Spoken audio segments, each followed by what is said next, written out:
Threat করতেছে যে ওনার ঠ্যাং ঠুং ভাঙে ফেলবে।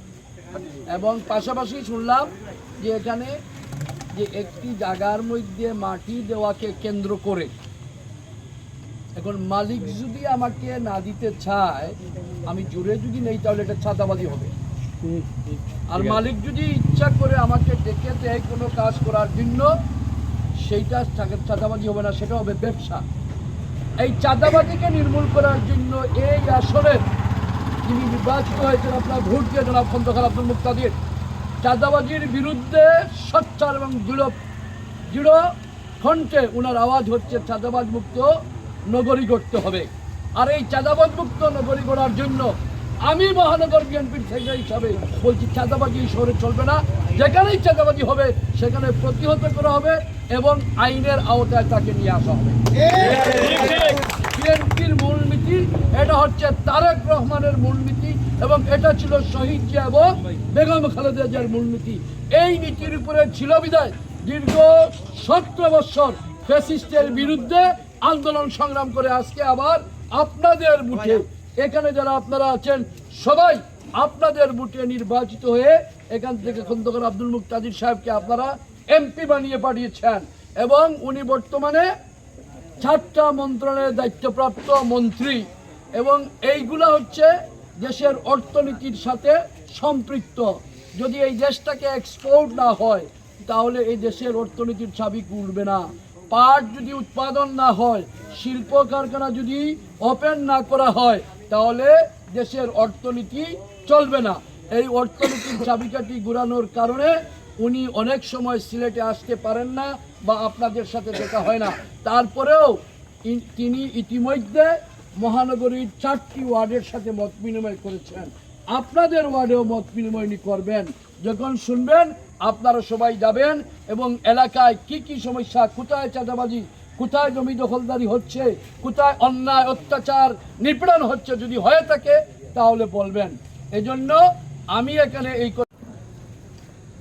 সম্মানিত আমার সহকর্মীবৃন্দ, উপস্থিত প্রফেশনাল যুব সংঘ ক্লাবের সকল সদস্যবৃন্দ, উপস্থিত অত্র এলাকার যুব সমাজ, আসসালামু আলাইকুম রহমতুল্লাহি ওয়া বারাকাতুহু। শুনলাম আমি বসে বসে অনেক জিনিস, তবে আমার কাছে একটা জিনিস মনে হয়, রিয়াজের লোকে যে টাকা খুলে ইয়েছে যে রিয়াজ তো যেন কোনো অন্যায় করছে না, কেন করছে না? যদি রিয়াজে অন্যায় করতো অবশ্যই আমরা রিয়াজের বিচার করতাম, কিন্তু রিয়াজরে আরো মালিকে কইছে আমার ওই জিনিসটা দেও, যেহেতু আইয়া মালিকরে কইছে না যে তুমি আমাদের দিতে বা না দিলে তুমি খাম উড়াইতে পারছো না, এগুলা কোনো কথা মালিকের রেসপেক্ট পেয়েছে না। মালিকে টাকিয়া নিয়ে কইছে আমার এক গাড়ি মাটি দাও। এখন যদি হে মাটি দিয়া থাকে তো অন্য কেউ যদি আইনের মাঝে জবরদস্তি করে বাহাদুরি করে, এইটা কতটুক ন্যায় কতটুকু নেই এটা আপনারা বুঝছেন, এটা আপনারা বুঝুকা। কারণ সেটারা তো জুড়ে দিছে না, আর তুমি এখানে হয়তো জানে কি জানেন, তাই হোক মালিকে কইছেন তোমার লগে 1 বছর আগে তার একটা গেঞ্জাম হয়েছিল, ওয়ার করে মামলা মহত্মা হয়েছে, এটা আপত্তি হয়েছে, সব কিছু আপনারা শুনছেন। আমি একটা কথা কইতাম, আমার এলাকার যদি একবারে ফুকরা হয়, গরিব হয়, নেহাতে গরিব হয়, এরপরেও আমরা যদি বাঁচিয়ে থাকি ইনশাআল্লাহ আমার এলাকার কোনো মানুষের উপরে এইরকম যা চাকু দেখাইয়া তুমি এই ভাইজি, এটা আমরা মানে ইনকাম পাতাম না, কোনোদিনও ইনকাম পাতাম না। আমাদের এই রিয়াজের আগে আমরা দিলে না, আমার এক এলাকার যদি ফকির বেটি থাকে, ফকির বেটা থাকে, একবারে নেহাতে গরিব থাকে, তারপরেও অন্যায়ভাবে কেউ তা চাকু লইয়া আমার এলাকার ভিতরে ঢুকবা, এটা আমরা বাঁচিয়া থাকতে অন্তত এটা মানে ইনকাম নাই। আরেকটা কথা আমি কইলাম, প্রত্যেকের হুঁশিয়ার করিয়া দিলাম, আমরা যদি বাঁচিয়া থাকি, আপনারা বাইরে থাকি ওটা যেখান থেকেও আমার এলাকার কোনো মানুষের লগে এরকম ব্যবহার করলে আমরা কোনো সাহায্য না। আয়োজিত কাশীটুলা পঞ্চায়েতের কবরস্থান পূর্ব গেটের এই এলাকায় সন্ত্রাস, ভীতি প্রদর্শন এসবের প্রতিবাদে আজকের এই মত বিনিময় সভার সম্মানিত সভাপতি, উপস্থিত কাশীটুলা পঞ্চায়েত কমিটির সদস্যবৃন্দ, উপস্থিত সবুজসেনা যুব সংঘ এবং এলাকাবাসী, আসসালামু আলাইকুম। আমরা এই ঘটনার তীব্র নিন্দা জানাইলাম কাশীতলা পঞ্চায়েত কমিটির পক্ষ থেকে, সবুজ সেনা যুব সংঘের পক্ষ থেকে, অত্র এলাকাবাসীর পক্ষ থেকে। আমাদের এলাকা অত্যন্ত সুন্দর শৃঙ্খল, অতীতে বিল্ডিং হয়েছে 4তলা 5তলা 7তলা 10তলা বিল্ডিং হয়েছে, কেউ কোনো সময় এই ধরনের যে মাল দেওয়া লইয়া বা রাস্তার কাজ লইয়া এই ধরনের দা চাক্ষু লই যাইছো।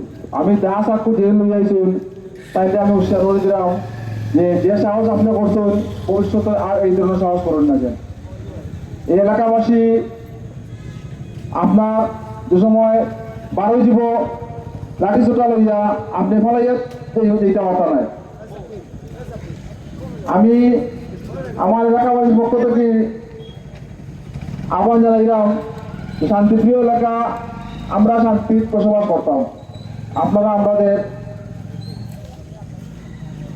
শান্তিতে থাকার দোকা।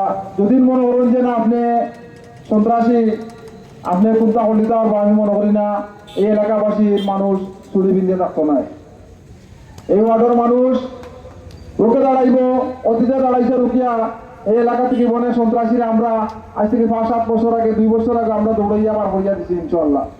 ইনশাল্লাহ এই এলাকা থাকতে হইলে আপনি চেষ্টা হোক, যারা বাসা বাড়াই বানাইয়াছেন, আমি তাদের হইলাম আপনারা নির্ভয় থাকবা। আপনারা যে প্রশ্রয় দেন যে অমুক সন্ত্রাসী অমুক বেশি শক্তি আছে, তারা প্রশ্রয় দিবা, আপনারা এই খাল দাঁড়া হবা খারাপ হবা। কারণ আমরা কাশীতলা পঞ্চায়েত কবরস্থান, আমাদের কাশীতলা মানুষ এইখানে শুরু আছে। আমরা দীর্ঘদিন ধরিয়া আমরা অতীত যেভাবে আমাদের এলাকা সুন্দর আসলাম আমরা রাখবো। আমরা তীব্র নিন্দা জানাইলাম আর হুঁশিয়ার জানাইলাম যে আপনি যে সাহস করছেন আর করবা না। সুযোগ দিতে পারছি না, এই জন্য আমি দুঃখিত। আমরা দেখছি আমাদের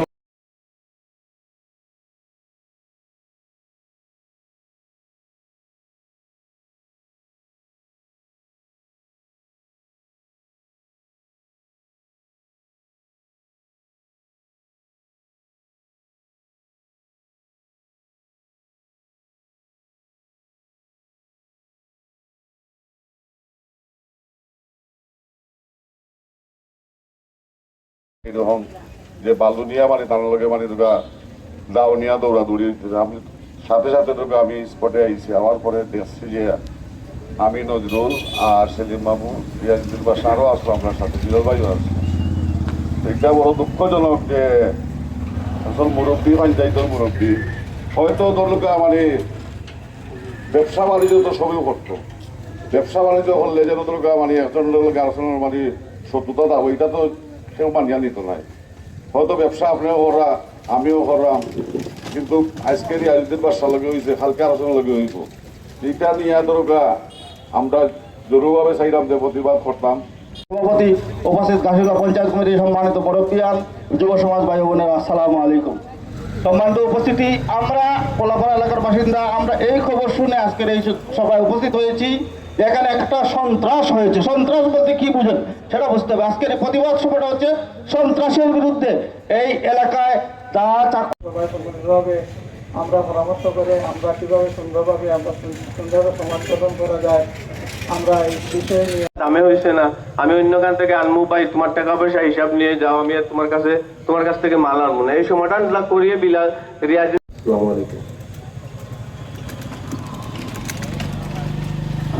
শুনলাম আপনার সূত্রপাত কোথা থেকে, যাই হোক বাধা দিতেছে না, তোমার এটা বসলে পাওয়া যাবে। তখন সে আর এটা মানে নাই, রিয়াজরে বলেন মাল ফালাইতে না, মাল ফালাইলে ঝামেলা হইব এই বলিয়া তখন এই ঝামেলা মনে করিয়া আমরা 2-3 জন আইলাম। গাড়ি আইসে, রিয়াজে বললো গাড়ি আইসে আয় দেওয়া, আমরা আইলাম। আইয়া এখনো গাড়ি ফালাইয়া মাল ফালাইয়া শেষ। এখন মেঘ দিতেছে, গাড়িও চলে গেছে, সামান্য ওর মাল রাস্তায় মাঝখানে চলে গেছে। বলে একটু আমি আঠাই এগুলো আসি, তোমরা যাও। এই আমরা চলে গেছি। ঘন্টাখানিক পরে শোনা যায় যে বেলালে আসে তারে দাসাতু নিয়ে দামকি